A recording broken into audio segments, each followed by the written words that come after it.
So welcome, start video without waste any time, let's go. Kakashi's and the certain someone's doomsday weapon. It was a beautiful day, sun shining, birds flying and soaring in the skies. And a wind playfully blew a soft, cool draft for Team 7 and Team 8. Team 7 and Team 8 were coming back to Konoha from the mission in Tsunade. Sound ninjas ambushed them while Team 7 and 8 while going back to Konoha. The Sound Ninjas' mission was to bring back Sasuke for going back to Konoha 6 months ago after his betrayal. Why Sasuke left. Because Orochimaru was a gay bastard. The snake-like man practically tried to fondle Sasuke in his room. And even tried to do it with him. So that's why Sasuke left Otokage. Is that the name of the Sound Village. The two teams managed to stop the Sound Ninjas. All the team members were slightly injured and fine, but Naruto took the worst damage. He nearly got fried by a Kaden Jutsu if Kakashi wasn't there to save him, and that's when they decided to find a place to camp to let everyone's wounds heal. The sun was beginning to set and Naruto still remembered last night's events. Flashback. Night time. Naruto was laying on the ground, covered in white bandages from head to toe, except for his eyes and 2 holes in the nostrils to let him breathe. Some will say he looks like the mummy, with those bandages almost completely covering him up. He was looking at the fire that was flicking embers and keeping him warm. He looked up to the star-filled sky and saw a full moon shining brightly that makes it a bit visible to see around the area. They were currently camping in the forest that was right beside the road, and Naruto still felt his burns sting a little whenever he moved. Thanks to the famous orange furball of Konoha healing him, he should be fine in a day or two. He heard footsteps from his right side. He looked to his right to see a girl with pink hair and red dress coming towards him. Sakura-chan, Naruto whispered quietly. I am going to change your bandages, Naruto, said Sakura as she started to change his bandages. Thanks, Sakura-chan, Naruto said. She got and was about to go back to her destination, sit next to Sasuke if a big draft haven't came from behind her and allowing Naruto to look up in her skirt. Soon a bit of blood started trailing down his nose as Sakura saw Naruto looking up to her skirt. Soon a loud scream got everyone's attention. Naruto, wait, you don't understand. Naruto tried to reason with her, she wouldn't take that excuse. Liar, you, smack, plus, damn, crunch, plus, pervert. Sakura picked Naruto up and threw him to the bushes with all her might.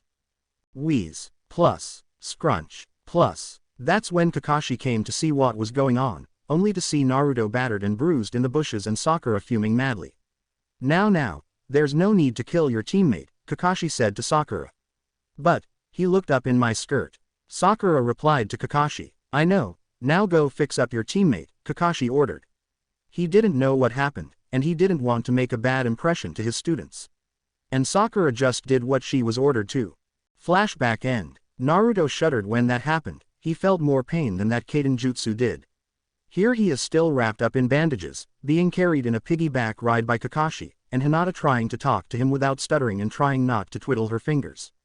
It was almost night time as they neared the gates. A sudden imagination almost made Naruto laugh and shudder at the same time.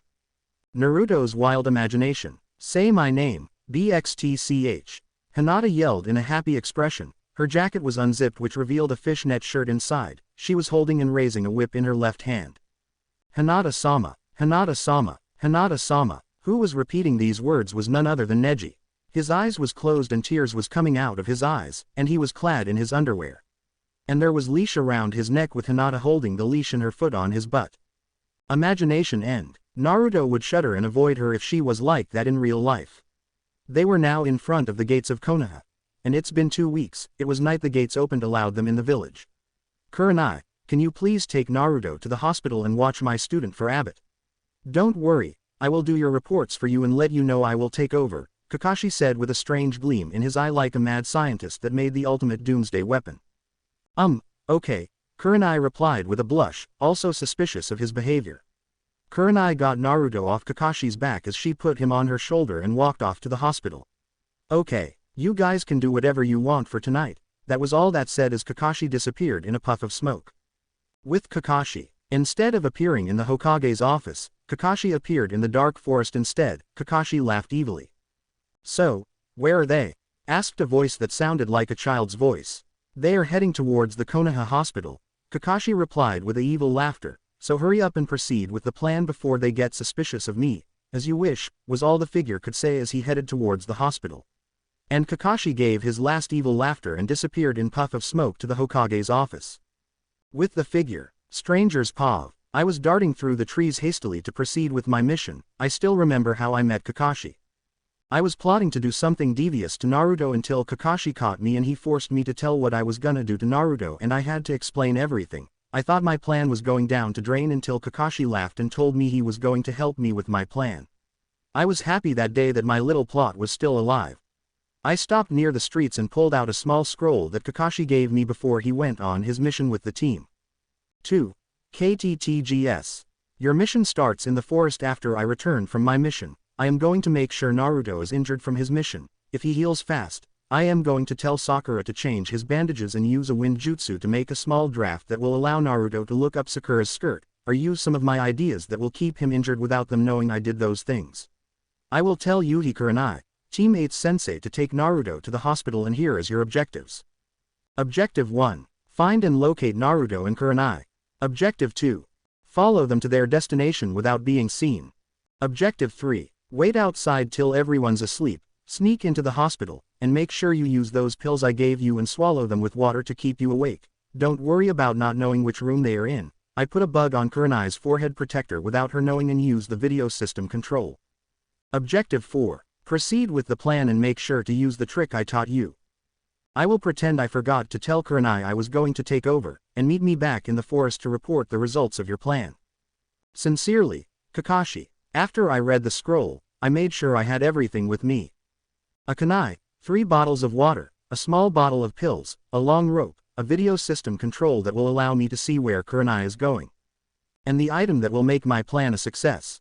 I took out a set of black ninja clothes and put them on, including the face mask. After that, I jumped to the highest tree and jumped again to land on the roofs, and I jumped until I saw Naruto covered in white bandages and being carried by the woman named Yuhi Kurenai. I just sweat dropped. I guess Kakashi overdid it. I said to myself, and I never thought I would see such a beauty. Well. Objective 1 completed. Now time to start. I stopped in mid-sentence and had to hide myself quickly before she saw me. I saw her looking around on top of the buildings. It was so dark outside and I just hoped she didn't detect me. With Kurenai, I'm sure someone is following us. Kurenai thought as she looked about on the roofs and around her. Something told her not to trust Kakashi with him reporting her team's progress. And the strange look that Kakashi gave her the shivers, but she shrugged it off and went to her destination. Back to Stranger's POV. I was just glad she didn't detect me. I don't want her to think she has a stalker. So I proceeded with Objective 2, and moved stealthily to her destination. I saw a nearby tree and jumped over there. When I landed I saw Kurenai stop and I had to hide myself in the leaves before she saw me again. I saw move again to her destination. Thank God Kakashi taught me how to suppress my chakra. And I soon moved to follow her. Half an hour later, I soon saw the hospital and found a place I could hide in. I moved quietly and made sure Kurenai didn't hear me. I went to my hiding place and took out the video system control and turned it on, and put on the earphones. I checked my watch and saw it was 10:30 p.m. I took out a pill, put it in my mouth and drank the water, also swallowing the pill down.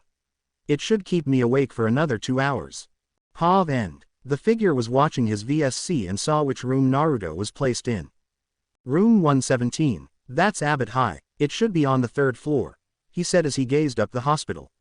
Soon doctors and nurses began leaving the building. Well, the mission seems easier than I thought. Better watch out for the Junin, the figure warned himself as he went to the front entrance of the hospital. He twisted the knob. It was locked. Locked. I better use that trick, that was said as he pulled out a piece of wire and unlocked the door. And he went to his destination. Later, he was now in front of the door, room 117, he twisted the knob and went in. He came out, closed the door quietly and said, "Plan completed," as he took off his face mask revealed none other than Konohamaru. "Now time to tell the results to Kakashi, hehehehe," was all he said as he went back to his destination. Morning, in the hospital, Kurenai woke up first to found herself sleeping on the chair. Must have fallen asleep. "I'm going to kill Kakashi for forgetting to come here to take over last night." She said the last part with anger and proceeded to take a stretch until she noticed something was holding her right arm down. She looked to her right and saw something that shocked her. What the hell? Quote. Naruto decided to wake up and looked to his left that made him froze on the spot. Huh, and there was long silence, and there was a handcuff locked on Naruto's left wrist and Kurenai's right wrist. and they heard something that sounded like laughter in front of the door. They looked to the front door to see Konohamaru laughing uncontrollably. "Looks like you two are stuck together," said Konohamaru while laughing. Kurenai tried breaking the handcuff with a kunai, but trying to cut and slicing it wasn't able to. "Konohamaru," Naruto said sternly, making him shut up. "Give us the key," said Naruto. "But I don't have the key," Konohamaru replied. The two were silenced with a shiver. They turned to Kurenai, who has an angry expression on her face. "You." Konohamaru turned tail and ran away. "Little brat." Kurenai yelled and chased Konohamaru, which dragged Naruto off the bed. Konohamaru escaped to the window and jumped off the building. Kurenai did the same, and poor Naruto was getting dragged in the air. Yep, it was a doomsday for Naruto and Kurenai, and their arch-enemy winning, Konohamaru and Kakashi.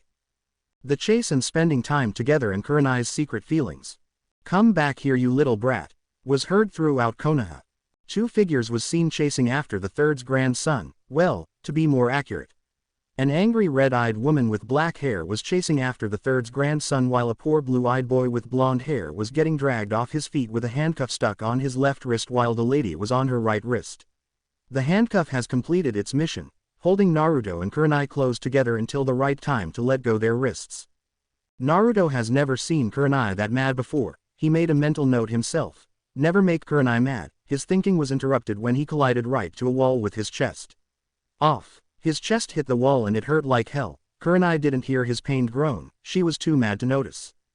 Konohamaru was running like hell in fright, like a demon was chasing after him. He now regretted for making that plan and putting it to action. That plan created a red-eyed female demon that was so beautiful was now chasing after him in anger.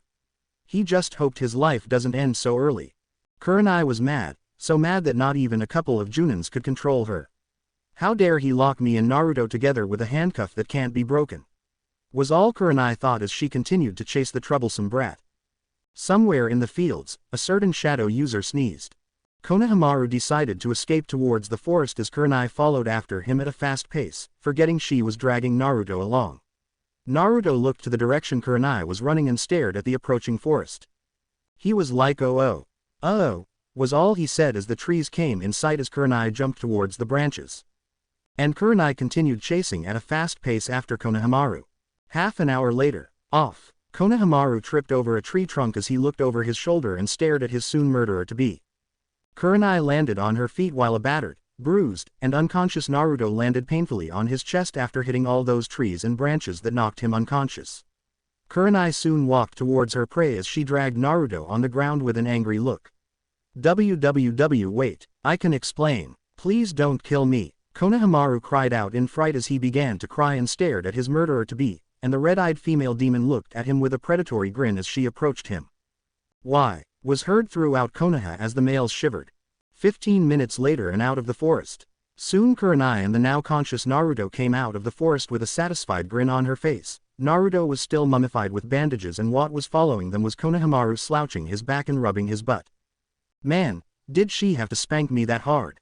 And force me to tell everything and why I did it?" Konohamaru painfully complained as he rubbed his butt to ease the pain. "What was that?" Kurenai asked dangerously. "Nothing," Konohamaru shouted quickly, and he didn't want to experience the pain again. "Maybe I should tell Hokage-sama about our situation. But everyone will laugh at us, and the handcuff is unbreakable, not even a kunai can break it and flames wouldn't melt the chain." Kurenai thought, and she cursed Konohamaru and Kakashi for getting her in this situation. She got the information from Konohamaru that Kakashi was also responsible for this whole thing. Kakashi helped Konohamaru with his plan for a reason, and Konohamaru does not know Kakashi's reason why he helped him with his plan. Konohamaru was told to lock the handcuff onto her wrist and Naruto's wrist so they will be stuck together. She also now knew this handcuff was really old and unbreakable. Kunai can't cut it off, fire can't melt it either. Konohamaru told her that the handcuff can unclick themselves if a certain event happens to them. Kurenai asked what this event was, but he said he doesn't know, and there was no key for that handcuff. That was all the information he got from Kakashi, and it was Kakashi's plan. The handcuff Konohamaru was going to use on Naruto was new and meltable and breakable. And Hinata would just love to be in her shoes now, and she was stuck with Hinata's crush now. "Hinata would love to be in my shoes now. I just hope that she doesn't find out about my feelings for him." Single quote. Kurenai thought with a blush and still remembered the day Naruto saved her from a bunch of C-class missing nins that managed to capture her during her own mission and was planning to rape her and kill her after their little session. Then Naruto came and saved her from the missing ninjas. He gave one of his cute smiles to her after the fight and left. Kurenai still remembered why she blushed when Kakashi asked her to take Naruto to the Konoha hospital. When she got to his room in the hospital, she had to fight the urge to unwrap the bandages that was covering his mouth and kiss him then and there. But she felt like she was going to take Naruto from Hinata. She just hoped Hinata doesn't find out about her feelings for Naruto, and she just doesn't want Hinata to declare she is her rival. Somewhere in the Hyuga compound, a certain shy Hyuga heiress sneezed. Kurenai now understood why Kakashi told Konohamaru to lock her and Naruto with a handcuff. He was aware of my feelings for Naruto, and his little plot was to make sure I would snap and confess to Naruto of how much I love him. Single quote. She thought that last part quietly to herself and blushed. Naruto was not aware of Kurenai's feelings for him when she looked after him at the hospital. All he remembered today was that Kurenai was so angry this morning and chased Konohamaru, and he was getting dragged along with her and crashing right to trees and branches. Naruto shivered and does not want to experience the pain of crashing right to trees and branches again. A sudden image made Kurenai shiver. In Kurenai's mind, an image of Kakashi in a white scientist's coat with a mad look on his face. Well, you can't see the expression on his face with that face mask covering his mouth and nose and the forehead protector covering his right eye. You can tell by looking at his eye. He was rubbing both his hands together, and there was a large object behind him that was covered by a large white cloth and a lab full of technology around him. And you know about a mad scientist, right? In the real world, if Hitaki Kakashi was a mad scientist and was planning to annihilate Konoha with his ultimate doomsday weapon and creating robots to defend his lap, Kurenai would stop him all at once to prevent the annihilation of Konoha. She was glad Kakashi was not evil for all these years. Her musings was interrupted by a loud growl that was coming from next to her. She looked at her right to see Naruto with an embarrassed look on his face. I guess I'm so hungry right now since we missed breakfast, Naruto said in a sheepish manner and put his right hand on the back of his head while blushing a bit. Kurenai sighed and said, "We'll go to Hokage-sama first to tell her about our situation to her." Naruto turned white with a dreaded feeling as they both vanished in a puff of smoke to the Hokage's office. In the Hokage's office, Tsunade was not a happy woman. There was a tower of paperwork on her desk and a couple of sake bottles on her desk. She was currently holding a sake bottle and there was paper on her desk she was currently working on. She just sighed in annoyance and was about to continue working on her paperwork when a puff of smoke suddenly appeared in front of her. As the smoke cleared, there stood Kurenai with a calm expression. Actually, Kurenai was trying to still calm because of her anger towards Kakashi was rising. She just hoped he doesn't walk in and embarrass herself in front of the Hokage. Tsunade now noticed that Naruto was standing next to Kurenai. She was about to ask Naruto what he was doing with Kurenai until she noticed there was a handcuff on Naruto's left wrist and there was another on Kurenai's right wrist. Tsunade was like and now she understood their situation. They seemed to be stuck together. Tsunade laughed hard. Biwahahaha. Hey, that's not funny. Naruto shouted at her in anger and a vein popped in his head. A vein popped on Kurenai's head too. Soon Tsunade regained her breath and asked, "How did this happen to you too?" "Konohamaru did this to us while we were asleep in the hospital." A sudden idea came into Tsunade's head as she grinned mischievously and decided to tease them a little. "In the same room, were you two? You know, like Mushi Mushi." Tsunade teased. That statement caused Kurenai to go beet red as she sputtered some excuses. Naruto had a confused expression on his face. He didn't know what this Mushi Mushi is and wasn't planning on asking about it. The teasing soon stopped as Kurenai stopped sputtering excuses. "Okay, I have a solution," and she explained the solution. 15 minutes later, and that's all. She has finished explaining what they have to do. Plus, Naruto was out of his bandages, completely healed thanks to Tsunade's healing jutsus, and there was a long silence between them. "What?" both Kurenai and Naruto shouted. "We have to live together, eat together, spending time together, and sleep together on the same bed." Naruto asked in a shouting tone. "Yes, that's the only solution I have, Naruto. I will have to tell your team that you can't come to training and missions. And Kurenai, I will tell your team the training and missions is cancelled." That was all that said as Kurenai and Naruto vanished in a puff of smoke. Outside, Kurenai and Naruto appeared in a puff of smoke outside. And they refused to look at each other. Naruto decided to speak up. "So, Wanna go get something to eat? Naruto asked, still not looking at her. Sure, Kurenai replied, still not looking at him either. And they decided to head to Ichiraku's and walk there. As they walked towards their destination, they attracted many stares from the villagers and they were uncomfortable with the stares. The pair had different thoughts. Man, they stare at us like we're new species was Naruto's thoughts as he grew uncomfortable with the stares. They stare at us like we're a new couple, that thought made Kurenai blush as she also grew uncomfortable with the stares. They soon reached to Ichiraku's and the pair took a seat next to each other. The handcuffs is stuck on their wrists. The owner of the stand noticed his favorite customer sitting next to a beautiful woman, a kunoichi to be exact. A sudden thought made the owner of the ramen stand grin lecherously. Hey Naruto, who's she? Your new girlfriend? The owner of the ramen stand asked and teased at the same time. The statement on the last part of his sentence caused both Kurenai and Naruto to turn beet red. No, it's not like that, okay? Naruto shouted. Sure it is, Ichiraku replied, the grin still on his face. So, what do you two want?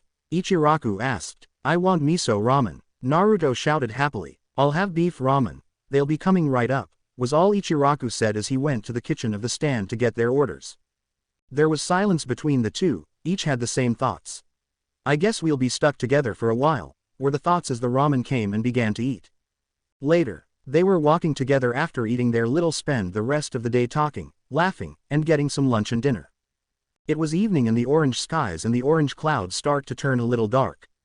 The pair talked about their good old times in their past, also bad times. The conversation that Naruto talked about made Kurenai laugh. Hey, it's not funny, Naruto shouted at her. Why yes it is. Kurenai replied between her laughs. Why you kissed Uchiha Sasuke in front of the classroom? Kurenai asked, trying to calm herself down. No, some guy pushed me from behind and it just happened. Naruto shouted, trying not to blush. Kurenai looked up to the sky and realized it was getting dark. We should go home, Kurenai said. Which home? Mine or yours? Naruto asked. Mine, Kurenai said calmly. Later again, they were now in front of the door and Kurenai opened the door and they both went inside. The apartment was clean, neat. There was a portrait of the young Kurenai and her family. There was a kitchen, bathroom, a living room, and a bedroom that was supposed to be Kurenai's room.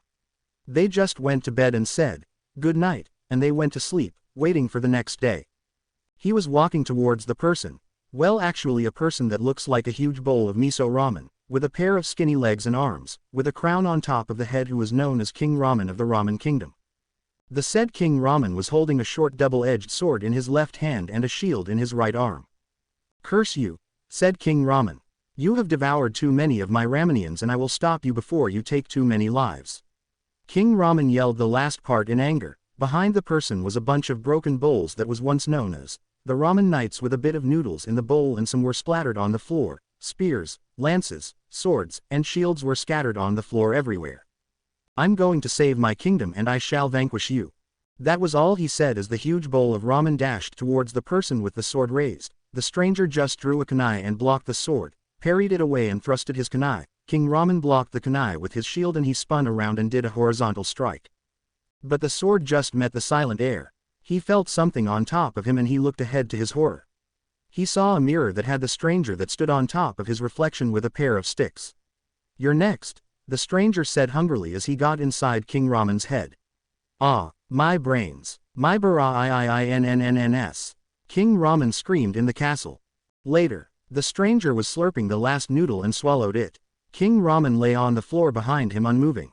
Well, time to search for some Ramenian survivors. The stranger just grinned a predatory grin as he walked towards the open window and jumped off. Years later then, the Ramenian survivors that managed to escape from the predator wrote something in history books about the demon that attacked Ramen Kingdom, and Ramenians were its favorite. Here's what the history books in the person's view said. Beefy Ramen. 16 years ago, a demon attacked Ramen Kingdom to hunt the Ramenians for food. Our kind was its favorite. We were just having a good day until the demon attacked us. It was coming from the forest side and I saw it ate the villager's brain. It was a very frightening sight. It was just like what a predator would do to a prey. I even saw it eat my little girl's brain, but I was too scared to stop it. I also saw it attack whoever tried to get away. Then I saw it rush to the castle and killed the guards and the rest of the Ramen Knights. I heard a scream that was King Ramen's voice that screamed, "My brains," that could be heard in the village. I knew the demon ate the king, so I hidden myself somewhere. When it came out of the castle it introduced its name was Uzumaki Naruto and attacked the rest of the villagers. It still wanders around Ramen Kingdom looking for Ramenians, so it's best to avoid it. The end. Naruto woke up with a light gasp and calmed down when he noticed it was just a dream. He felt something on his chest and felt something blowing softly on his neck from his left, and it was giving him crazy sensations that was exciting him, but he managed to suppress it. Insert, "My Heart Will Go On," song from Titanic. He looked to his left to see Kurenai sleeping soundly and he saw her left arm on his chest. His face turned beet red and tried to move a little farther, but Kurenai decided to move her body against his and snuggled very close to him with her arm still on his chest. He turned even redder, if that's possible, as he felt two jiggly objects against his side. He couldn't move since Kurenai unconsciously decided to move very close to him since it will wake Kurenai up and get his morning beat up. He looked at her face. She looked so beautiful when she's sleeping, he didn't even notice his face was moving closer to Kurenai's. He felt her breathing in and out as their lips got nearer. He stopped just before their lips were just about to connect. He backed his head away and blushed. "You're not like that. You like Sakura-chan, not Kurenai-sensei," were his thoughts as he laid still on the bed and looked at the ceiling. He closed his eyes. "Have to get used to this, it kinda feels nice," were his thoughts as he slept a dreamless sleep for a while. Song end. Half an hour later, Kurenai woke up and saw she was snuggling Naruto very close. She let a small scream out as she backed away, just enough not to pull Naruto over with a handcuff stuck on her right wrist. "Fa," said Naruto, who just pretendedly woke up as he rubbed his eyes and he looked at Kurenai. Kurenai had her back on him so he wouldn't see her blushing face. Kurenai managed to fight her blush down and announced she needed to go to the bathroom to take a shower. She had to get the stuff she needs first before heading to the bathroom and dragging Naruto along. In the bathroom, not what you think. Naruto stood near the shower with the curtain blocking the sight of Kurenai showering. A clothing covered Naruto's eyes and was tied around his head as he listened to Kurenai showering. He was told to wear this clothing around his head. He just did and he didn't know why until he heard clothes being ripped and he didn't wonder about that anymore. Her clothes could be seen on the floor with the whole right side ripped apart. But Naruto just stood there quietly, trying not to imagine Kurenai in her nude form. Later, Kurenai came out of shower, dried herself up and put on her clothes, holding the right side of her clothes to prevent Naruto from seeing her privates.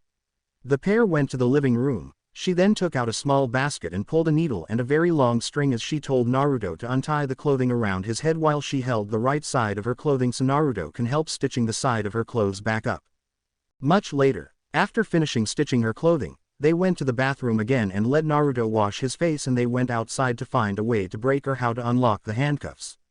It's always just a usual day for him. It's always just a usual day for Hitaki Kakashi. Walking around Konoha in his usual route that usually leads him to the adult bookstore, he would go into the store then search for some Come Paradise books, buy them and leave to resume his walk and come back here and go to Team 7 training grounds.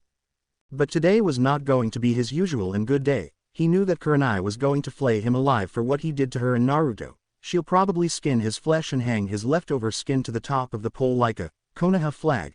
He shuddered in that thought. He definitely didn't want to lose his precious beautiful skin. Oh sure, he did find out about Kurenai's special feelings about his blonde student. He was surprised and shocked when he found out about that. He still remembered how he found out about this whole thing before he went on with a mission with his team and Kurenai's team. Flashback. Kakashi was bored. Actually he was so bored that he wanted to scream in irritation. He looked about in his apartment. There was a small kitchen, table with a chair, a couch that was just across a window, his bed and dresser just above his window. He was so bored. He then closed his only visible eye for a while before deciding to take for a walk around the streets. He walked to the door and opened it and went outside. He was greeted by a warm and welcoming sunlight as it washed all over him. He began to walk around the streets. There were some people that greeted him and walked past him. Just about when he was going to make a turn, he saw Kurenai across from him, with that concentrated look on her face before idea came to his head and quickly looked for a place to hide. Kurenai was walking towards where he was once standing. She kept walking as she passed by a trash can and walked towards her destination. If she turned around, she would have noticed a trash can's lid opening very slightly enough for someone to peek out and check what's going on.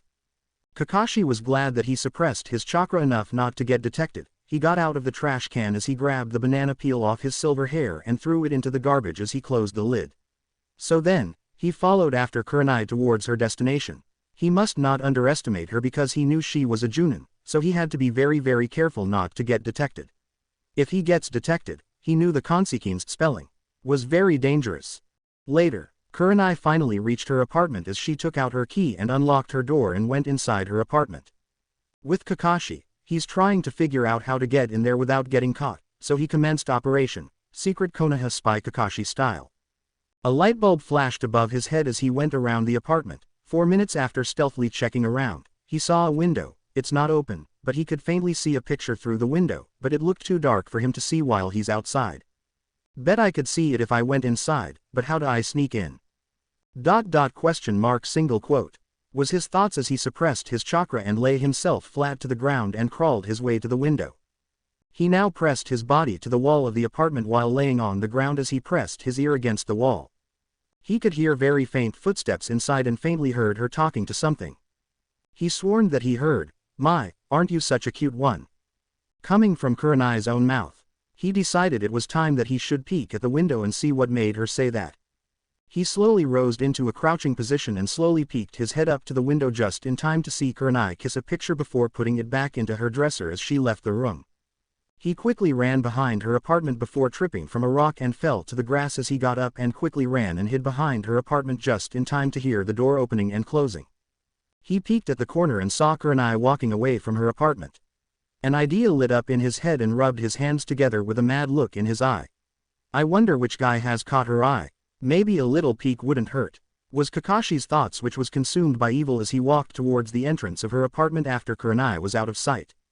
Even though that was his first time breaking into somebody's apartment from his own village, which is illegal in the village, it was all he could do to keep it a secret, and he still remembered about the door problem at her apartment. Kakashi facefaulted when he saw that her door has 4 locks, each with different styles. He knew how one of the locks worked while the rest was a mystery.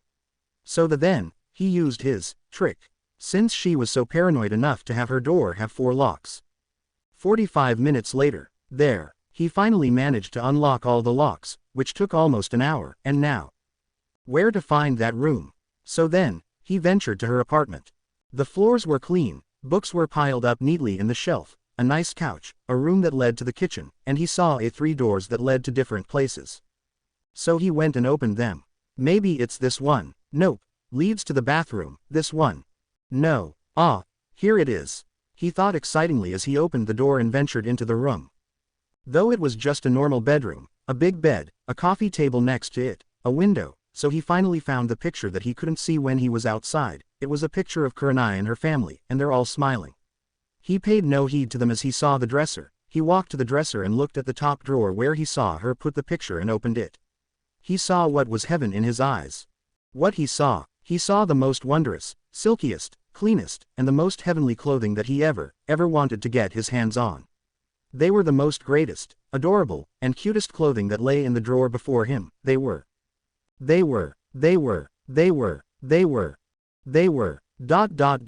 Bras and panties. He quickly got his hands on the panties and put one of them on top of his head and got hold of the bra and put around his shoulders as he giggled madly like a schoolgirl as he shuffled through the bras and panties, desperately wanting to find out about the guy that has caught her eyes and attention. He soon found the picture that lay face down in the drawer. This was it, and there's no turning back now. Time to find out about the mystery guy she likes. He slowly reached the picture and very slowly turned around. His heart began to beat faster as sweat trailed down his left side of his face. He heard this unidentified ringing in his ears. It soon grew louder and louder as the picture almost became visible for him to see, and then, it grew silent. He saw the guy in the picture that he never, ever expected to see. The said guy in the picture was none other than Uzumaki Naruto in the picture. He was doing a peace sign with his fingers and was smiling. The picture slowly fell off from his fingers as Kakashi slowly backed away, shocked that Kurenai liked his student and yet surprised that Naruto himself has caught the attention of one Yuhi Kurenai. He kept backing away from the dresser and didn't even notice the invisible line behind his feet and snapped the line. The sounds of doors and windows shutting and the locks putting themselves in place made Kakashi jump, causing the panty to fly off his head and the bra around his shoulders to fly off along with it. He ran to the living room and ran towards the door, only found it locked up. He tried to undo the 4 locks, but they were stuck. There was only one thing left to do. He hastily backed away from the door in a distance and ran towards the door faster than the eye can see.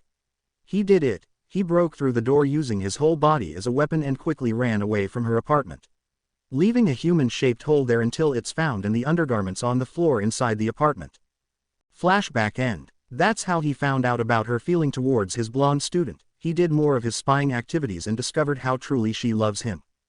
Kakashi didn't accept it at first, but he came to understand her and accepted it in time.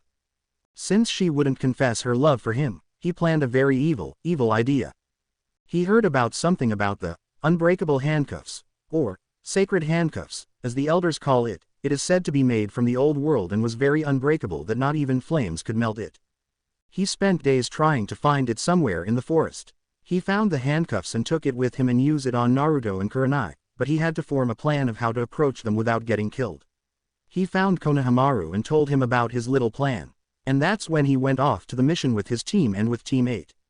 And here he is, watching every corners of his eyes, making sure that his student and fellow Junin wouldn't ambush him and torture him until the end of the day.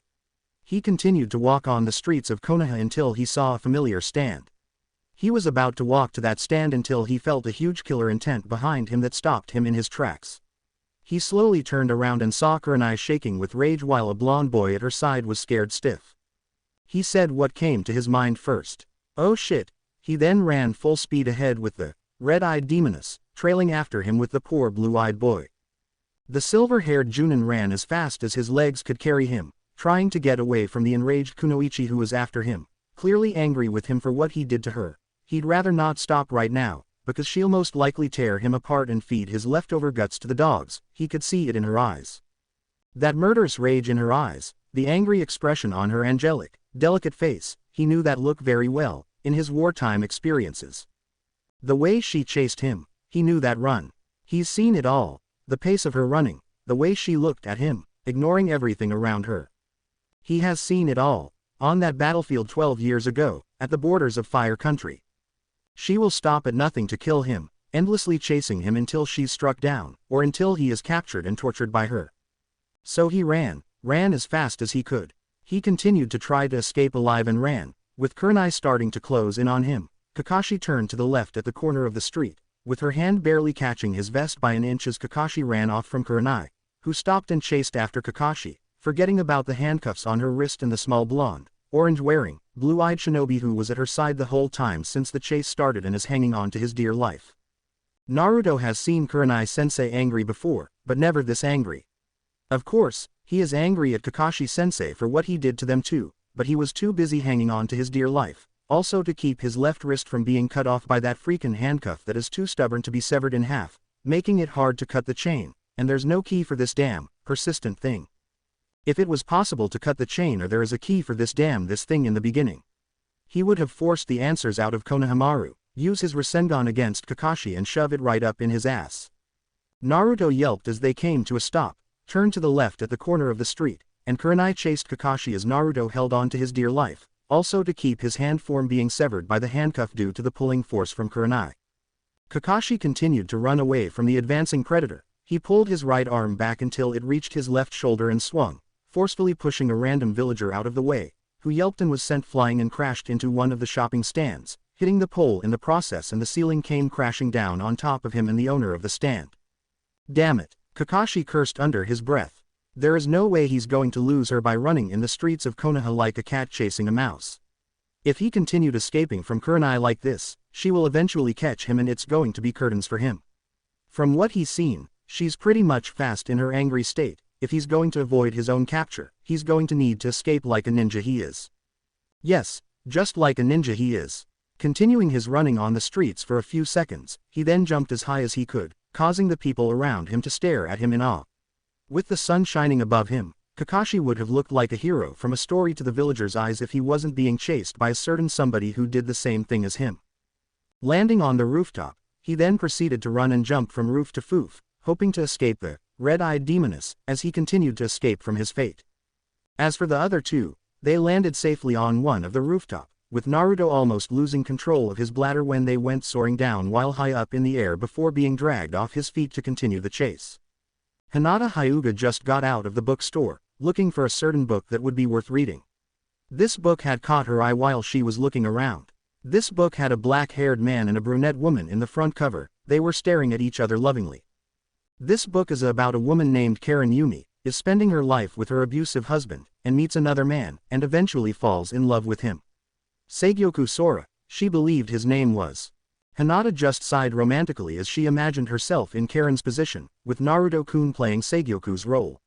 If only she can tell that she loved him. Her thoughts were interrupted by sounds of a strange wind. She looked up to the sunny blue sky, but there was nothing there. Hinata just shrugged and made her way towards the Hyuga compound, and started reading that book she bought. Kakashi continued running at a fast pace, trying to escape from Kurenai, who was angry enough to try and tear him apart, since now they were running towards the clearing, which is a grassy field with a small river. Wouldn't she ever give up? Kakashi screamed in his mind. He was tired of playing this game of cat and mouse. If he continues running like this, she'll eventually catch him. He stared at the approaching river. There was a rock just big enough for 2 feet to stand on. Suddenly, he had an idea. An idea that'll promise him a complete escape, an escape that'll prevent that psycho from chasing him all over the village. If he used that technique without slipping on that rock, it'll work very well. If he can hit that rock with the side of his sandal with enough force, he can escape from her, if she jumps on the rock first. He ran with all his might as he jumped towards the rock. As if by reflex, he twisted his ankle by will as he landed on the rock, hitting it with the side of his shinobi sandal as he readjusted his ankle and jumped off the rock and landed safely on the surface of the ground before continuing his escape. Kakashi did his eye smile as he heard a surprised yelp and a splash after that. She must have landed on the rock, which broke under her weight. He just shook his head as he continued running, already disappearing from sight of Kurenai, who was on the grass on her knees, soaked from head to toe. As for Kurenai, she was angry. Really angry. How dare that scarecrow run away from his punishment? He deserved that punishment because he planned all of this from the very start. If she ever get her hands on that damn scarecrow, she would beat him until he was a bloody pulp, and then, she'll cast a genjutsu on him that'll have plants biting and ripping his crotch again and again and again until she's satisfied with the pain she caused him. Oh yeah, she can't wait to hear him say his "I'm sorry's" and hear him beg not to hurt him. That bad boy will get his punishment, which will be a nightmare to all male species. A sudden groan shook her from her thoughts, causing her to look at the blonde boy who was already dizzy enough than he already was, and also was soaked from head to toe. "Naruto?" she asked. He got up to a sitting position as he sighed tiredly. "Are you okay?" Kurenai asked, concern evident in her voice. "Kami." That chase was not something that Naruto would not want to repeat, flying off your feet, like you're flying, and almost hitting everything in the path in that chase route. Nearly hitting those hard walls, shopping stands, and people. Flying so high in the air is not something he wanted to think about. So here he is, all wet and dirty from the chase. He never knew that Kurenai-sensei could be such a psycho when provoked, which would make a certain snake mistress proud. "Naruto?" he heard an angelic voice ask. That voice, how he loved the sound of it. He opened his eyes and saw a face of a beautiful angel, and found himself staring in those beautiful sets of red eyes. He wanted to hold her in his arms. He got up to a sitting position and sighed like a lovesick girl. "Are you okay?" he heard her ask. He wanted to wait. What the hell? Naruto immediately shook his head, shocked of how he's thinking of Kurenai. What is wrong with him? He can't just think about Team Aidza-sensei that way. He loved Sakura, right? Right, yeah. Before he could completely confirm it, his own brain decided to betray him and decided to send him a video in his mind which Naruto thought was never possible in his mind, and was wrong. Very wrong. Naruto was walking towards the grassy fields, which Kurenai told him to go to since she'll be teaching him some techniques that are so secret that he couldn't resist to learn new powerful techniques. He saw her standing in the middle of the field, which is near a tree, before he heard her ask. "So, you've came?" "Yeah," Naruto replied. "I'm ready to train, Kurenai-sensei," Naruto said to her. "Good," he heard. "First, you need to take off your coat and shirt, since it's too hot out here to train with them," she said to him. Naruto thought about it. She's right, it was hot out here, maybe he should take off his coat and t-shirt. He then proceeded to take off those said clothes. After doing that, he stared at Kurenai. "I'm ready." "Good." Naruto's eyes suddenly went wide when he saw Kurenai proceeding to take off her clothes. What are you doing?" he asked nervously, looking from left to right, obviously looking for an escape route. Kurenai just stared and smirked seductively at him while holding on to her clothes. To teach you some techniques, which Kurenai then dropped her clothes, exposing herself to him, causing his eyes to go wider. Quote, will be kept between us.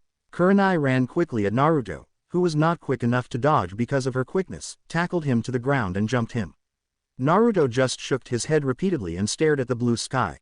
He screamed in horror. Thanks for watching. Also remember to subscribe and like this video.